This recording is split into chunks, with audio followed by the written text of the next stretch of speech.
So you've heard of the Abri antenna, and you want to know what it looks like and how it works. Well, we'll try to help. Here's the setup. On a bright June day in 2020, two club members, Brian, AI6US, and Gerry, WA6E, made a non-scientific test of the 42-inch version of the antenna. Abri makes other lengths, but we did not test those. Brian went up to Duncan Peak in the Sierra Nevada mountains between Reno and Sacramento. Gerry was at his home down in the Sacramento Valley. Duncan Peak is at an elevation of about 7,500 feet. It hosts a fire lookout tower.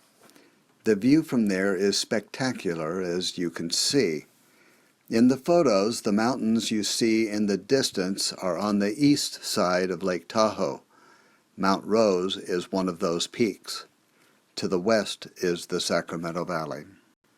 We plotted the path from the peak to WA6E's QTH using SARTOPO. The path was slightly more than 40 miles, and you can see in this chart. The topographic features varied, but it was pretty close to being line of sight. Brian was using a handheld and could vary the transmitted power. Gerry was using a Yaesu FTM 400 and a diamond antenna. Hey, today we're up at Duncan Peak Fire Lookout, which is about 40 miles east of Auburn, California. We're at about, I think about 7,300 feet elevation. And we're going to be doing a test. This is a Yaesu FT3D, and this is just the stock rubber ducky antenna. And we're going to try reaching out and see if we can contact our good friend WA6E, Gerry, and let's give it a try. So first up, 5 watts on a rubber ducky antenna. WA6E, WA6E. This is AI6US. Okay, this is AI6US, and this is the Yaesu FT3D with the stock rubber ducky antenna at 5 watts. Okay, let me go down to let's go down to low power and see how you copy. I'm going to reduce down to 0.3 of a watt.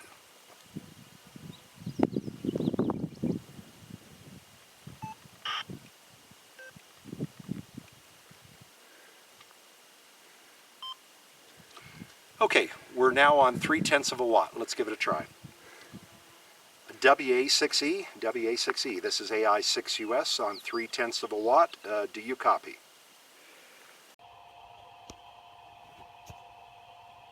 If you're doing 0.3, I can't hear you at all. Okay, you probably didn't even hear me at 0.3 of a watt with the rubber ducky, did you?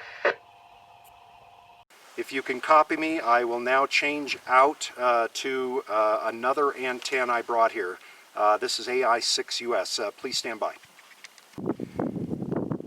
Okay, what I brought along today is a 42-inch antenna made by Abri, Alpha Bravo Bravo, Romeo Echo Echo. And there's a reason that this thing is folded in half. So as you can tell, it's a 42-inch antenna, and the balance point on it is pretty far out there even without a radio attached. So let's go ahead and put it on the radio, and let's see how this works. So there's a trick to putting it on. You hold the antenna and you spin the radio. So let's see if we can get this thing mounted on here. Probably not the best thing for connectors, but it's probably a lot easier on the radio to do it this way. Okay, we're still running 0.3 of a watt, and let's give this a try. WA6E, WA6E, AI6US. Okay, now this is 0.3 of a watt on the Abri 42-inch antenna, and we are 40.6 miles apart. That is amazing. 3/10 of a mile, 3/10 of a watt at 40 miles. That is incredible. Okay, so this is 5 watts on the Abri, and I'll be switching over. Okay, I'll be out of here. WA6E, AI6US. Do you copy? Yeah, you back on 3/10? I am on 3/10, yes. We admit this was not a scientific test by any means. We don't have any calibrated meter readings of any kind, but here is what we can show you. This is the S meter on WA6E's Yaesu FTM400 with Brian using the rubber ducky antenna and 5 watts. Here is the S meter with Brian using 3/10 of a watt on the Abri antenna. Again, 5 watts with the rubber ducky, 3/10 of a watt with the Abri. You decide. The antennas are available all over the place. Amazon sells them, of course.